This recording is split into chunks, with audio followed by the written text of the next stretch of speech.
বোঝা যায় অতি ভক্তি কি যেন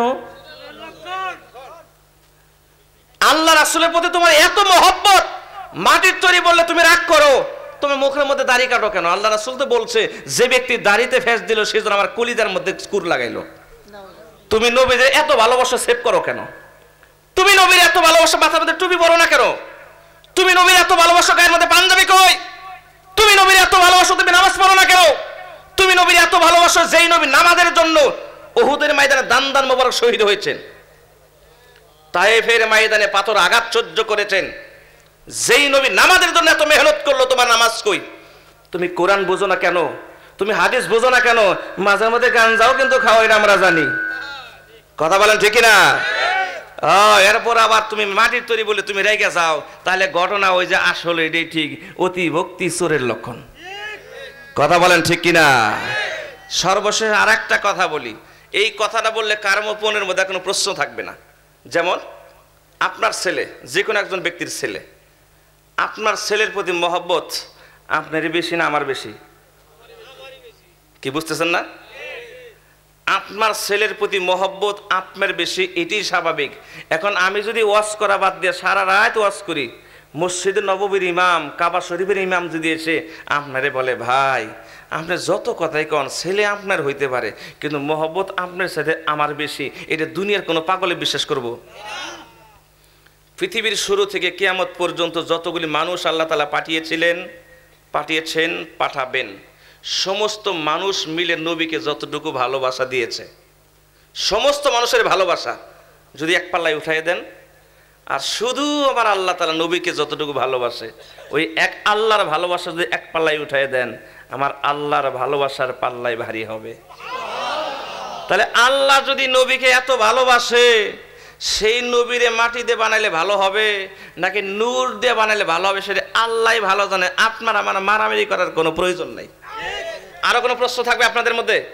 হ্যাঁ, এরপরে যদি প্রশ্ন আপনাদের মধ্যে থাকে তাহলে বোঝা যাবে কথা হয় যে বারবার একটাই অতি ভক্তি চোরের লক্ষণ। আর কোনো কথা আছে? আচ্ছা, বলছিলাম ওমর রাদিয়াল্লাহু তাআলা মনে মনে চিন্তা করলেন তিনি তো নবী হতে পারেন কিন্তু তিনিও একজন মানুষ, অতএব তিনি জাগ্রত হতে পারে নাই, আমি আগে জেগে গেছি, আমি নবীকে ডাক দিব, অসুবিধাটা কোথায়? এই জন্য ওমর রাদিয়াল্লাহু তাআলা আনহুর সিদ্ধান্ত সঠিক ছিল। সুবহানাল্লাহ বলেন। নবীজি বেলালকে বলেন, ও বেলাল চিন্তা করো না, ফজরের নামাজের আজান দাও, জামাতের সাথে নামাজ আদায় করব। প্রশ্ন হতে পারে নবীজি নিজেও কি জন্য ঘুমালেন, ফজরের নামাজ পড়তে পারলেন না? আমাদের মতো কিছু মুসলমান যদি ওই সময় সে দলের মধ্যে থাকতাম, সাথে সাথে দলটা ছেড়ে দিয়ে এলাকার মধ্যে ঘুরতাম আর বলতাম কোন নবীর উম্মত আমরা, কোন নবীর জন্য যুদ্ধ করি, যেই নবী নিজে ফজরের নামাজ পড়ে না ওইটা কোনো নবী হইল নাকি? এরকম বলতেন না নাকি? আমাদের মধ্যে অনেকে এরকম করে বলতাম এটা নবী হইল নাকি রে, ফজর নামাজ পড়ে না। কিন্তু নবী ফজর নামাজ পড়তে পারলেন না, বেলা উঠে গেল, এই জন্যই যে আল্লাহর নবী যা বলেছেন সেটাও হাদিস, নবীজি যেটা করেছেন সেটাও হাদিস, নবী যেটা করার জন্য অনুমতি দিয়েছেন সেটাও হাদিস। আমার আল্লাহ নবীজির চোখের মধ্যে ঘুম ঢেলে দিলেন, সমস্ত সাহাবীদের চোখের মধ্যে ঘুম ঢেলে দিলেন, বেলালের চোখের মধ্যে ঘুম ঢেলে দিলেন।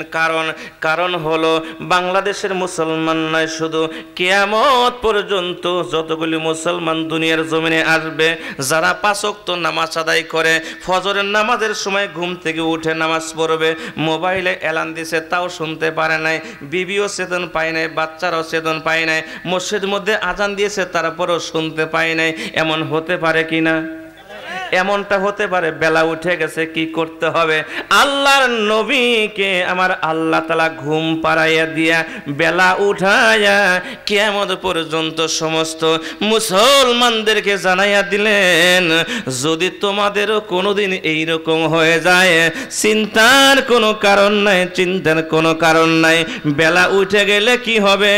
জামাতের সাথে নামাজ আদায় করবা। সুবহানাল্লাহ।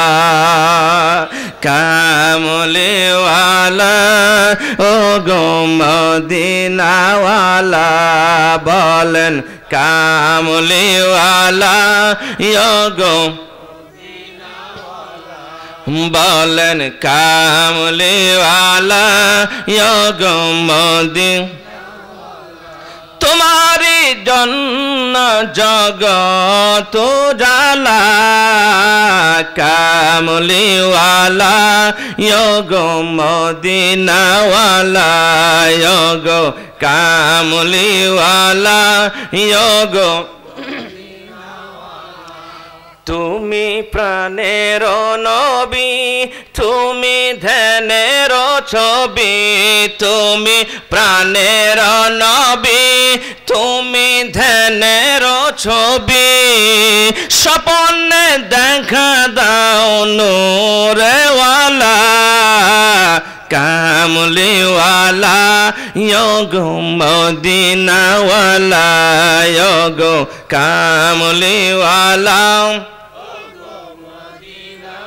তোমারি জন্য জগত জালা কামলিওয়ালা গো মদিনাওয়ালা গো কামলিওয়ালা গো মদিনাওয়ালা আল্লাহু আকবার বলেন।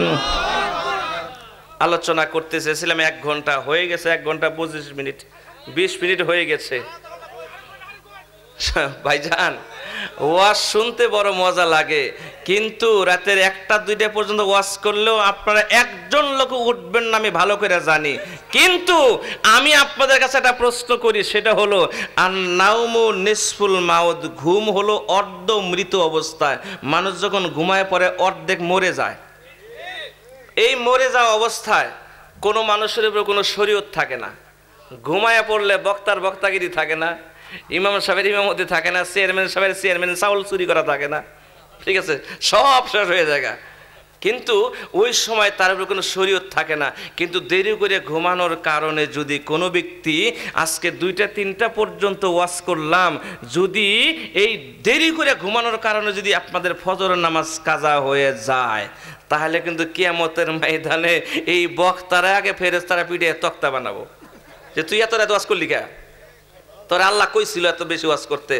আমি কমু যে জনগণ চাইছে, জনগণ চাইছে বুঝলাম তো, কিন্তু ঘুমাইলে তো মরে যায় বক্তা, তুমি তো বুঝো। এই জন্য আল্লাহ যদি তৌফিক দান করে আর কোনোদিন আপনাদের ইমাম সাহেব বড় মহব্বত করে, ভালোবাসে, এই জন্য ভালোবাসা দাওয়াত দিয়েছেন আমাকে। আরও যদি আল্লাহ তাআলা কোনোদিন তৌফিক দান করে আসবো ইনশাল্লাহ। আপনাদের মধ্যে শ্রোতা অল্প, কিন্তু আপনাদের জন্য প্রাণ ভরে দোয়া করতে বাধ্য হচ্ছি যে আপনারা যে মনোযোগ সহকারে আলোচনা শুনছেন, আমার বিশ্বাস প্রত্যেকটা মানুষ ফজরের নামাজ জামাতের সাথে পড়বেন বলে আমার বিশ্বাস ইনশাআল্লাহ। এই যে আজকে রাত্রে 1টার সময় ঘুমাবেন, আমি আপনাদেরকে একটা সূত্র শিখে দিই, একটা বুদ্ধি। কি বুদ্ধি? 1টার সময় ঘুমাবেন, শোবার সময় মনে মনে আল্লাহর কাছে একটা চুক্তি করবেন, কন্ট্যাক্ট করবেন। কি কন্ট্যাক্ট? আল্লাহ এই যে শুইলাম 1টার সময়, আজকে একটু দেরি হয়েছে যদিও, কিন্তু ফজরের সময় আমি তো ঘুম থেকে জাগ্রত নাও হইতে পারি।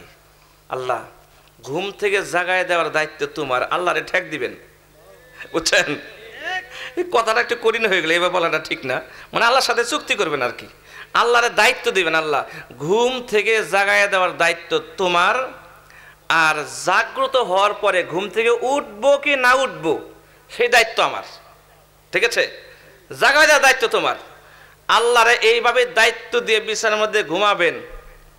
ঘুম থেকে জাগায়া দেওয়ার জন্য আল্লাহ তাআলা ফেরেশতা হলো আপনার ঘরের মধ্যে পাহারা দিয়ে দিব। এই যে একটা কথা শিখিয়ে দিলাম, যদি এরকম ব্যক্তি, কোনো ব্যক্তি প্রতিদিন রাত্রে শোয়ার সময় আল্লাহর কাছে এরকম চুক্তি করে ঘুমাইতে পারেন, আর ফজর নামাজের সময় যদি আল্লাহ আপনার জাগায় না দেয়, আমারে ফোন করে বলবেন জীবনে আর ওয়াজ করবো না। পরীক্ষিত, কারণ আল্লাহ ঘুমায়ও না, আল্লাহ খায়ও না, আল্লাহর বিবসা দিয়ে করা লাগে না। আল্লাহ তাআলা কি করবে? নিজ দায়িত্বে আপনাকে ঘুম থেকে জাগাই দিবে। এখন জাগার পরে লেপ আরো ভালো করে ধরবেন না ছাইড়ে দিবে, সেটা আপনার ব্যাপার, কিন্তু জাগাই দেওয়ার দায়িত্ব কার? আল্লাহর। এরকম নিয়ত করতে পারি? ফজরের নামাজ জামাতের সাথে না হলেও কমপক্ষে ঘরে হলেও নামাজ পড়বো, কাজা করব না। দুটি হাত তুলে আল্লাহকে দেখাবো, আল্লাহু আকবার বলেন, জোরে বলেন আল্লাহু আকবার। মা বোনেরাও, আমি আপনাদের দেখতে পাচ্ছি না, আপনারাও আল্লাহকে দেখান, আজকের থেকে নামাজ কাজা করব না। জোরে বলেন কাজা করব না। হাত ধরে বলেন নামাজ কাজা, নামাজ কাজা। হাত নামান। অনেকে হাত তুলেও নাই, কয় পড়ি না। আবার অনেকে হাত তুলছে সবার সাথে, কয় কমপক্ষে আজকে পড়বো না, একটা পাইছে গেছে হেনে। আসেন এরকম মনে মনে নিয়ত করবেন, নেক আমল করার নিয়ত করবেন। নিয়ত করার সাথে সাথে আপনার আমলের মধ্যে একটা সওয়াব হবে। সর্বশেষ 2 মিনিটে আমি নসিহতমূলক একটা কথা বলবো, যে কথাটুকু যদি জীবনে কাজে লাগাতে পারেন, জীবনে ইমানদার হওয়ার জন্য যথেষ্ট হতে পারে। সে বিষয়টা কি? সর্বশেষ 2টা জিনিসের সমান একটা মানুষ হয়। যেমন এই যে বডিটা দেখতে পাচ্ছেন, এই বডি আর বডির ভিতরে রুহ বলেন, জীবন বলেন, এমন একটা জিনিস আছে। এই রুহ দিয়ে শুধু মানুষ হয় না, আবার রুহ ছাড়া শুধু বডি দিয়ে মানুষ হয় না। 2টা জিনিস যখন একত্র হয় তখন একটা মানুষ হয়, ঠিক কিনা? এখন আমার এই বডির ভিতর থেকে যদি জীবনটা চলে যায় আর আমাকে যদি এই স্টেজের উপরে শোয়ায় রাখে, তখন আপনাকে যদি কোনো একজন মানুষ জিজ্ঞাসা করে, এখানে কেরা শুয়ে আছে গো? কয় তুমি জানো না? কেরা? কয় এটা কোনো মানুষ না গো, এটা সুলাইমান হুজুরের লাশ। কথা কোন ঠিক না? তার মানে কি, এই যে বডিটা দেখতে পাচ্ছেন, এটা সুলাইমান হুজুর না, যেটা চলে গেছে ওটার নাম সুলাইমান হুজুর। কথা বলেন ঠিক না? এটা নকল, এটা পচে গেলে শেষ। যেটা চলে গেছে ওটাই হলো আসল। কথা কি ঠিক বোঝাতে পারলাম? এই 2টা জিনিসের সমন্বয়ে একটা মানুষ হয়। একটা হলো মাটির তৈরি দেহ, আর একটা হলো রুহু। 2টা জিনিসের সমন্বয়ে মানুষ হয়। এই মাটির তৈরি দেহের ভিতরে অসুখ হয়, জ্বর হয়, ঠান্ডা হয়, ডায়াবেটিস হয়, ক্যান্সার হয়, সব আপনারা জানেন, বেশি বলার প্রয়োজন নাই। টেবিলে ভালো ভালো খাবার মুখের মধ্যে দিলে খালি তিতে তিতে লাগে, তাহলে বুঝবেন কি হয়েছে, জ্বর আইছে। বুঝেনি তো? সবই বুঝেন। তখন বডির মধ্যে যখন অসুখ হয়, চিকিৎসা করার জন্য শেরপুর গেলেন, ভালো হলেন না, ঢাকায় গেলেন, ভালো হলেন না, বিদেশে যা চিকিৎসা করলেন, অথচ মারা যাওয়ার সাথে সাথে এই বডি পচে শেষ। এটার জন্য চিকিৎসা করার জন্য এত ব্যস্ত, কিন্তু যেটার কোনো নষ্ট নাই, রুহু, সেই রুহুর মধ্যে রোগ ধরে আছে, এটার জন্য চিকিৎসা করার জন্য কোনো ব্যস্ততা নাই। হয়তো বলবেন রুহুর মধ্যে অসুখ কেমন করে হয়? রুহুর মধ্যে অসুখ হয়, বডির মধ্যে অসুখ হলে যেরকম সিমটম আছে, আলামত আছে, ঘন ঘন কালে মুদ বাড়ায়, বোঝা যাবে ডায়াবেটিস হয়েছে। বেশি বেশি রক্ত দিবেন, থাকে না, ব্লাড ক্যান্সার হয়েছে। ভালো ভালো খাবার মুখে দিবেন, তিতে তিতে লাগে, জ্বর আসছে। বুঝেন না এগুলা? সহজ কথা। কিন্তু রুহের ভিতরে অসুখ হয়, বুঝবেন কখন? যখন দেখবেন যে নামাজ পড়তে ভালো লাগে না, ফজরের সময় ল্যাপটা ভালো করে গায়ে দিতে আর ভালো লাগে, ঢোল বাজাইতে ভালো লাগে, নামাজ কোরআন তেলাওয়াত করতে ভালো লাগে না, সেভ করতে ভালো লাগে, দাঁড়িয়ে রাখতে ভালো লাগে না, মাথার মধ্যে চুলের কাটিং হয়, ছাগল কাটিং চেনেন, এই পাশেও কাটে, এই পাশেও কাটে, পিছনে কাটে, উপরে খেরে ফেলা আছে কিনা? এই ছাগল কাটিং দিতে ভালো লাগে। মুসলমান কখনো এই ছাগল কাটিং দিতে পারে না, কারণ মুসলমান কখনো পাগল হতে পারে না। জোরে বলেন ঠিক কিনা? মুসলমান সেলুনে যায় বলবো স্কয়ার কাটিং চিনি না, রাহুল কাটিং চিনি না, আমি একটা কাটিং চিনি, সেই কাটিং এর নাম হলো রাসূল কাটিং। জোরে বলেন ঠিক কিনা? আমার রাসূল যেভাবে কাটিং দিয়েছেন আমি সেভাবে কাটিং দিব, এটা নাম মুসলমানিত্ব। তাহলে কি হবে? আমার রুহের মধ্যে অসুখ ধরেছে, এক কথায় শেষ, নেক কাজ করতে ভালো লাগে না, গুনার কাজ করতে ভালো লাগে, সহজ কথা। তাহলে মনে করবেন আপনার রুহের মধ্যে অসুখ ধরে গেছে, এই রুহের চিকিৎসা না করে যদি কবরে যান, তাহলে কিন্তু পিঠন একটা মাটিতে পড়বো না, ফেরেশতারা কবরে যাওয়ার সাথে সাথে শুরু হয়ে যাবে। সেখানে কিন্তু কোনো কর্মীও থাকবে না, কোনো হেলাও থাকবে না, কোনো কিছুই থাকবে না। তাহলে কি করতে হবে? রুহের চিকিৎসা করা দরকার। কথা কন, দরকার আছে? অনেক যুবকরা কয় আমরা কেবল যুবক মানুষ। এ যুবক, তোমার বয়সের মানুষ কবরে যায় নাই? তোমার বয়স 15 বছর, কথা 15 বছর বয়সের যুবক কবরে যায় নাই? তোমার বয়স 20 বছর, 20 বছর বয়সের যুবক কবরে যায় নাই? তাহলে কোন তালে বসে আছো যে আমি কেবল যুবক, আমি তাহলে নাচানাচি করবই? নাচানাচি করতে যদি হঠাৎ করে সামনে এসে হাজির হয়ে যায়, বাবের ক্ষমতা আছে ওটা ঠেকাই দেওয়ার? হ্যাঁ, আজরাইলে সরাই দেওয়ার কোনো ক্ষমতা আছে? নাই। এই জন্য রেডি থাকতে হবে সর্বসময় মৃত্যুর জন্য। জোরে বলেন ঠিক কিনা? তো বলতেছিলাম রুহের চিকিৎসা করার দরকার আছে কিনা। বডির চিকিৎসা করার জন্য যেরকম অসংখ্য হাসপাতাল আছে, আপনাদের কষ্ট হইতেছে? 2 মিনিটের মধ্যে শেষ করছি। বডির চিকিৎসা করার জন্য যেমনই হাসপাতাল আছে অসংখ্য, রুহের চিকিৎসা করার জন্য অসংখ্য হাসপাতাল আছে। রুহের বডির চিকিৎসা করার জন্য ডাক্তার কিন্তু 1 নম্বর আছে, 2 নম্বরও আছে। কিছু হাসপাতালে ওই টেস্ট করাবে, টেস্ট রক্ত নিচ্ছে, নিয়ে হুদে কাগজের মধ্যে রিপোর্টারে লিখে কয় এটা হয়ে গেছে, আসলে টেস্ট করাই নেই। এরকম হাসপাতালও কিন্তু আছে। এই বডির চিকিৎসা করার জন্য যেরকম MBBS ডাক্তার আছে, আবার MNBS ডাক্তারও আছে, তার মানে ভুয়া ডাক্তার।